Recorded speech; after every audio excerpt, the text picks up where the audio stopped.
Кыргыз Республикасынын территориясында март айынын аягына чейин бир дагы майнинг фермалары иштебейт.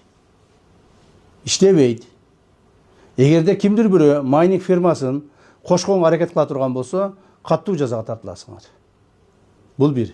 Экинчиден, бардык мамлекеттик органдар, министрликтер, ведомстволор, мекеме ишканалар кечки саат 6-дан кийин мекеме ишканалардын толук бойдон электр энергиясын өчүргүлө.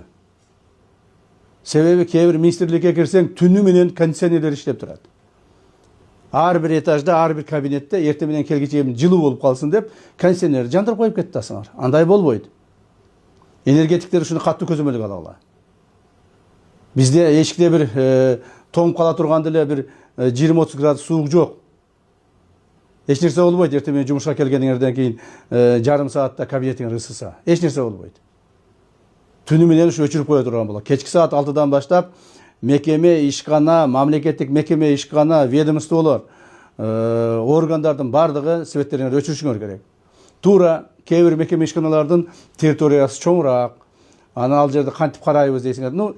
Бир жанагы кароолчу койбосоңар, 2 кароолчу койгула.